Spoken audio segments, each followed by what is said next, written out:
আপনি আমাকে বিয়ে কেন করলেন? বিয়ে মানুষ কেন করে জানেন না? জানি, কিন্তু আপনি কেন করলেন সেটাই তো বুঝতে পারছি না। ফ্যামিলির বিরুদ্ধে গিয়ে কখনো কথা বলিনি, তাই বিয়েটা করে নিয়েছি। আজব পাবলিক আপনি। আমাকে চিনেন না, জানেন না, হুটহাট করে বিয়েটা করে নিলেন। সব সময় কি বিয়ের আগেই চিন্তা হয়, জানতে হয়? বিয়ের পরও তো চেনা যায়, জানা যায়, তাই না?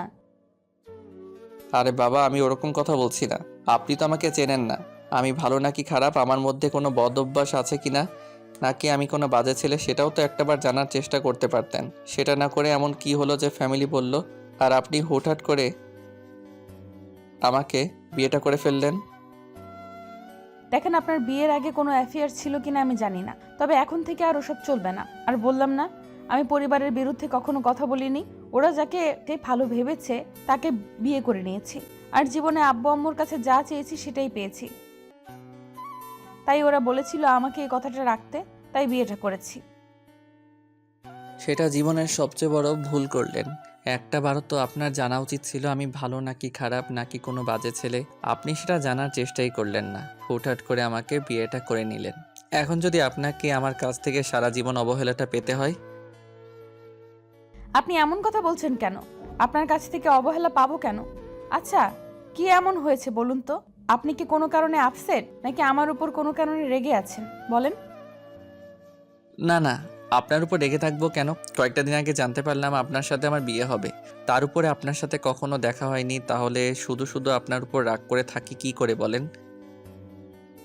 আপনার কথা শুনে মনে হচ্ছে আপনি আমাদের বিয়েতে খুশি ছিলেন না, কিংবা আমি আপনাকে বিয়ে করেছি তাই হয়তো অনেক বেশি রেগে আছেন। আমি কি দেখতে খারাপ নাকি? আমাকে পছন্দ নয় আপনার?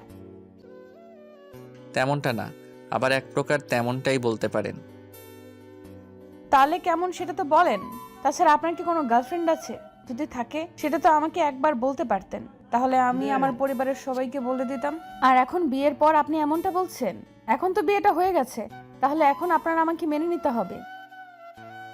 একটা সময় ভালোবাসতে হবে, আর স্বামী স্ত্রীর সম্পর্কটা কত মধুর আর অটুট সেটা আপনি জানেন। তাই এই বন্ধন এত সহজে ভাঙবে না, সম্পর্কটা দিন দিন আরো গভীর হবে, সেটা আপনি খুব ভালো করেই জানেন, কিন্তু রাগের বশে এরকম কথা বলছে। দেখেন, আমার গার্লফ্রেন্ড আছে কিনা আমি আপনাকে সেটা বলতে চাইছি না। আর থাকলেই বা কি, আমি তো বিয়েতে রাজি ছিলাম না। শুধু আব্বু আম্মুর জড়াজড়িতে আমাকে বিয়েটা করতে হয়েছে। আর কি বললেন?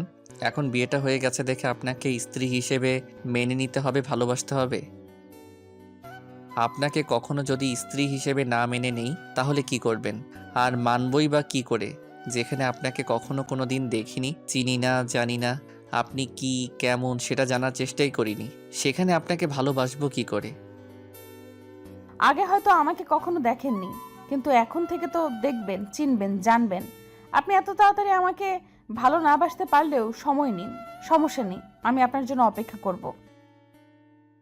এমনভাবে কথা বলছেন মনে হচ্ছে আপনি আমার পূর্ব পরিচিত। কি হয়েছে বলুন তো? আপনি কি আগে থেকে আমাকে চিনতেন নাকি আমাকে পছন্দ করতেন? আপনার কথায় কেমন রহস্য খুঁজে পাচ্ছি। আমার মনে হচ্ছে আপনি হয়তো আগে আমাকে কোথাও দেখেছেন, কিংবা আপনি ইচ্ছে করে বিয়েটা করেছেন। আরে বাবা না, আপনি এমনটা ভাবছেন কেন? বললাম না, ফ্যামিলির বিরুদ্ধে কথা বলতে চাইনি। তার উপর আব্বু বলেছিল আপনি নাকি অনেক ভালো একটা ছেলে, বাজে কোনো নেশা আপনার মধ্যে নেই, আর আপনাকে স্বামী হিসেবে পাওয়াটা যে সৌভাগ্যের। কারণ আপনি আমার আব্বুর বন্ধুর ফ্রেন্ডের ছেলে, তাই আপনাকে বিয়েটা করেছি। আর বিয়ে তো একদিন না একদিন করতেই হতো। আমি জীবনে কখনো কাউকে ভালোবাসিনি, ভেবেছিলাম যার সাথে বিয়ে হবে তাকেই ভালোবাসবো, নিজের সবটা উজাড় করে দিব। ওইটা সবাই বলে, কিন্তু বিয়ের আগে সব মেয়েরা সবটা তার বয়ফ্রেন্ডকে উজাড় করে দেয়।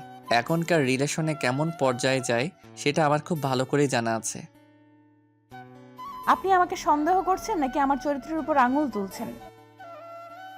না, তেমনটা নয়, কিন্তু এখন তো এমনটাই হয়ে আসছে। তাছাড়া আপনি বলছেন বিয়ের আগে কাউকে ভালোবাসেননি, আর আপনি যে সত্যি কাউকে ভালোবাসেননি, কারোর সাথে ডেট করেননি, সেটা আমি বুঝবো কি করে? দেখেন, আপনি কার সাথে কি করছেন কিংবা আপনার গার্লফ্রেন্ডের সাথে কি করেছেন সেটা তো আমি জানি না, কিন্তু আমি কখনো কাউকে ভালোবাসিনি। আর তাছাড়া আপনি হয়তো আমার সতীত্ব নিয়ে কথা বলছেন, তাই না? আপনি বিশ্বাস না করলে নিজে পরখ করে নিতে পারেন। আপনি তো আমার স্বামী, আপনার অধিকার আছে আমার কাছে আসার, আমাকে ভালোবাসার। আর রুম ডেটের কথা বলছেন, যেখানে কোনো ছেলে আমার হাতটা পর্যন্ত ধরতে পারেনি, সেখানে ডেট তো দূরে থাক। এত বাজে কথা বলছি আপনাকে, তারপর আপনি রাগ করছেন না কেন বলেন তো? আমি তো ভেবেছিলাম এরকম কথা বলার সাথে সাথে আপনি আমাকে কষিয়ে কয়েকটা থাপ্পড় মেরে দিবেন, কিন্তু সেটা তো করেননি। উল্টো ঠান্ডা মাথায় আমাকে সবটা বোঝালেন। কি এমন হয়েছে বলুন তো, নাকি আপনি আগে থেকেই এরকম ঠান্ডা স্বভাবের? বললাম না, আপনি আমার স্বামী, তার উপর এখনো কাউকে ভালোবাসিনি। আপনি এই কথাটা আমাকে বলতেই পারেন, এতে রাগারাগি করার কি আছে? এমন না যে বিয়ের আগে আপনি এর প্রমাণ চেয়েছেন, বিয়ের পরেই তো আপনি প্রমাণ চেয়েছেন, তাই না? আর যেটা সত্যি আমি সেটাই বললাম। তাছাড়া আমি তেমন বাসা থেকে বের হতাম না, আর বের হলেও পর্দা করে বের হতাম। তাই কোনো ছেলে আমাকে দেখেনি, সবাই ভাবতো কালো বলে বোরকা পরতো। তারপর আমার কোনো ইচ্ছা ছিল না বয়ফ্রেন্ড বানানোর। আর ওই যে বললাম যে আজকালকার রিলেশনটা কত দূরত্বে গিয়ে গড়ায় সেটা আমিও জানি, তাই ইচ্ছাই হয়নি। ভেবেছিলাম স্বামীকেও সবটা উজাড় করে দিয়ে ভালোবাসবো, কিন্তু সে তো আমাকে মেনে নিতেই চাইছে না। আচ্ছা একটা কথা বলুন তো, আপনি আমাকে এসব কথা বলে রাগিয়ে দিতে চেয়েছিলেন তাই না? যেন রেগে গিয়ে আমি আপনার থেকে দূরে থাকি, তাই না? সাথিয়ার কথায় নিলয় কিছুক্ষণ চুপ করে ওর মুখের দিকে তাকিয়ে রইল। তখন সাদিয়া মুচকি হাসি দিয়ে ওর পায়ে হাত দিয়ে সালাম করে বলতে লাগলো, অন্য মেয়েরা কি করতো জানি না, কিন্তু আপনি আমার স্বামী, তাই আপনাকে আমি 3বার কবুল বলার পর থেকে মেনে নিয়েছি। আপনি যা খুশি প্রশ্ন করতে পারেন। আমি যেটা করিনি সেটা দোষ যদি আমার ঘাড়ে দেন, তাতেও আমার কোনো আপত্তি নেই, কারণ উপরওয়ালা সবটা জানে। আমি বুঝতে পারছি আপনি হয়তো রাগের বশে এমনটা করছেন। আচ্ছা একটা কথা বলুন তো, আপনি যদি বিয়েতে রাজি না থাকতেন, খুশি না হন, তাহলে একটা বার বাসায় বলতে তো পারতেন, আমার সাথে একটু কথা বলতেও পারতেন। সেই সুযোগটা তো কেউ আমাকে দেয়নি। তাছাড়া আমাকে জানিয়ে বিয়েটা ঠিক করেনি। বিয়ে ঠিক করার পরে আমি জানতে পারলাম 1 সপ্তাহ পর আমার বিয়ে। তখন কি করব বুঝে উঠতে পারছিলাম না। আব্বু প্রচণ্ড রাগী মানুষ, যদি বারণ করে দিতাম তাহলে অনেক রাগারাগি করত, এমনকি ত্যায্য পুত্র করে দিত। তাহলেই বোধহয় ভালো হতো, আপনাকে আর বিয়েটা করতে হতো না, আর আমাকেও এরকম পরিস্থিতির সম্মুখীন হতে হতো না। আজকে যাকে স্বামী হিসেবে মেনে নিয়েছি, সে কিনা আমাকে এরকম প্রশ্ন করছে, এসব আমাকে শুনতেও হতো না। আপনি মনে হয় কষ্ট পেয়েছেন। আমি কিন্তু আপনাকে কষ্ট দেওয়ার জন্য কথাগুলো বলিনি, রাগানোর জন্য বলেছিলাম, যেন আপনি রেগে গিয়ে আমার গায়ে হাত তোলেন আর আমাদের মাঝে দূরত্বের সৃষ্টি হয়। কিন্তু আপনি দেখছি রাগ করার জায়গায় কষ্ট পেলেন। প্লিজ কষ্ট পাবেন না, আমি কাউকে কষ্ট দিতে চাই না। তাই যদি না হয়, তাহলে আব্বু আম্মুর কথাতে বিয়েটা করে নিয়েছেন, এখন আমাকে মেনে নিচ্ছেন না কেন? বুঝতে পারছেন আপনি আমাকে না মেনে নিলে আমি কতটা কষ্ট পাবো? আপনার আব্বু আম্মু যখন জানতে পারবে তাদের পছন্দের মেয়েকে আপনি বিয়ে করার পর এখন তাকে মেনে নিতে চাইছেন না, তাহলে তারা কতটা কষ্ট পাবে? নিলয় কথা বলছে না, মাথা নিচু করে আছে।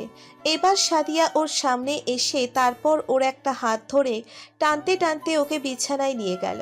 নিলয় অবাক হয়ে ওর দিকে তাকিয়ে আছে দেখে সাদিয়া ওকে বিছানায় বসিয়ে দিয়ে তারপর ওর সামনে হাঁটু গেড়ে বসে ওর পায়ের কাছে বসে বলতে লাগলো, সব জায়গাটায় আমাকে দিতে হবে না, এই জায়গাটায় অন্তত সারা জীবনের জন্য ঠাঁই দিয়েন। একটা মেয়ের বিয়ের প্রথম সম্পর্কটা ভেঙে গেলে না তার জীবনের স্বপ্ন, আলো, আশা কিছু থাকে না।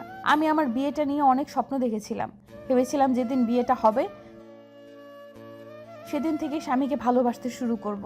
আর বললাম তো, কবুল বলার পর থেকে আপনাকে সবটা মেনে নিয়েছি, তাই অন্য কোথাও কিংবা অন্য কাউকে বিয়ে করার কথা চিন্তা করতে পারবো না। আপনি বলেন আমাকে বাসায় রেখে আসার কথা বলবেন না, তাহলে আমি অনেক বেশি কষ্ট পাবো। প্লিজ আপনি একটু দয়া আমার উপরে করবেন। আমি বুঝতে পারছি আপনি হয়তো বিয়েতে রাজি ছিলেন না, হয়তো আমি আপনার জন্য যোগ্য না, কিংবা আমার মধ্যে এমন কোনো কিছুর কমতি আছে যেটা আপনি আপনার বউয়ের মধ্যে দেখতে চাইছিলেন না। নিলয় কোনো কথা বলছে না, সাদিয়ার অসহায় দৃষ্টির দিকে তাকিয়ে আছে। নিলয় ভেবেছিল বাসর ঘরে এসে সাদিয়ার সাথে সিন ক্রিয়েট করবে, ওর সাথে রাগারাগি করবে, আর এমন বাজে কথা বলবে যার জন্য সাদিয়া রেগে গিয়ে ওর গায়ে হাত তুলবে, তাতে ওদের দূরত্ব সৃষ্টি হবে। কিন্তু এই মেয়ের মন অন্য ধাতুতে গড়া, ওকে এত কিছু বলার পরও মেয়েটা নিলয়ের পায়ে ঠাঁই চাইছে। নিলয় ভাবতেও পারছে না এমন একটা মেয়েকে আব্বু আম্মু ওর জন্য ঠিক করেছে। নিলয় এখন মনে হচ্ছে আব্বু আম্মু যেটা করে সন্তানের ভালোর জন্যই করে। হয়তো এই মেয়েটা ওর জন্য পারফেক্ট ছিল, তাই ৮-১০টা ঢঙ্গি মেয়েদের সাথে ওর বিয়েটা ঠিক করেনি। কারণ তারা ছোট ছোট ড্রেস পরে, আর নিলয়ের আব্বু আম্মু অমন মেয়েদের মোটেও পছন্দ করে না। নিলয় কথা বলছে না, চুপচাপ কথাগুলো ভাবছে। সাদিয়া বুঝতে পারলেও এত সহজে নিলয়ের মনটা নরম হবে না। হয়তো কোনো কারণে ও বিয়েতে রাজি ছিল না, তাই এত তাড়াতাড়ি ওর উপর চাপ দেওয়া প্রশ্নই আসে না। সাদিয়া নিজের সর্বোচ্চ দিয়ে চেষ্টা করবে নিলয়কে ভালোবেসে নিজের করে নেওয়ার। তাই কথাগুলো ভেবেই ও উঠে গেল। তারপর আলমারি থেকে একটা চাদর আর বালিশ বের করে ফ্লোরে যখনই বিছানা করে শুতে যাবে, তখনই নিলয় বলতে লাগলো, কি হলো, আপনি এভাবে শুচ্ছেন যে? তাহলে কোথায় শোবো? কেন বিছানায় শোবেন না? তাছাড়া আপনি ওইখানে শুলে কেমন দেখায় বলেন তো?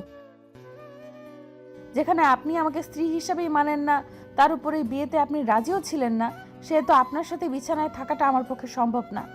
আমি যদি ভুল করে আপনাকে স্পর্শ করে ফেলি, আপনি হয়তো অনেক রেগে যাবেন। এমনিতেই আমি বুঝতে পারছি আপনি কোনো একটা কারণে রেগে আছেন,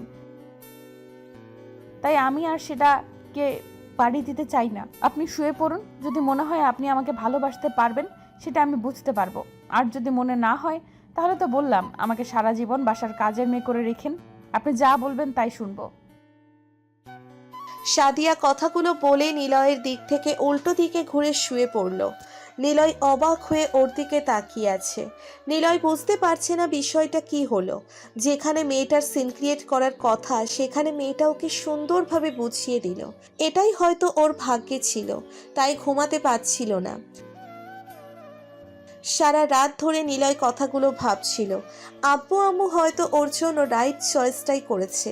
নিলয় সারা রাত্রি ঘুমিয়ে সাদিয়ার দিকে তাকিয়ে রইল আর ভাবল, নিজের অনিচ্ছা শর্ত হলেও সে মেয়েটাকে বিয়ে করেছে, সে তাকে মেনে নিতেই হবে। আর না মেনে নেওয়ার কোনো প্রশ্নই আসে না। তার উপর মেয়েটাকে দেখতে প্রচণ্ড পরিমাণে সুন্দরী।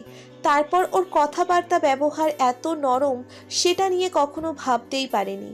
তো পরদিন সকালে কারো চুলের পানির ছাপটা মুখের উপরে কিছু একটা পড়তেই ওর ঘুমটা ভেঙে যায়।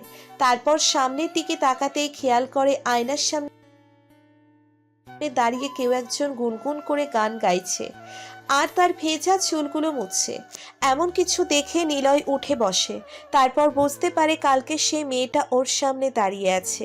নিলয় মেয়েটার দিকে হাঁ হয়ে তাকিয়ে রইল, কারণ আয়নায় আজকে যাকে দেখছে কালকে হয়তো ডিম লাইটের আলোতে তাকে এতটা সুন্দর লাগেনি। মেয়েটাকে দেখতে পরীদের মতো লাগছে, যেমনটা নিলয় আগে কখনো দেখেছে বলে ওর কাছে মনে হচ্ছে না। মেয়েটার কাজল কালো চোখ, গোলাপের পাপড়ির মতো ঠোঁট আর কোমর ছাড়িয়ে চুলগুলো যেন নিলয়কে মাতাল করে দিচ্ছে। তার উপর মেয়েটার শরীর থেকে কেমন যেন একটা স্মেল আসছিল, যার জন্য ও একটা ঘোরের মধ্যে চলে যাচ্ছিল। ও নিজের অজান্তেই উঠে এবার মেয়েটার কাছে যেতে লাগে। মেয়েটা একবার ওর দিকে তাকিয়ে তারপর আবার নিজের কাছে মনোযোগ দেয়। নিলয় গিয়ে সাদিয়ার পিছনে দাঁড়িয়ে রইল। তখন নিলয় ওর দিকে তাকায় আর বলে, কোনো সমস্যা হয়েছে? না তো, কি সমস্যা হবে?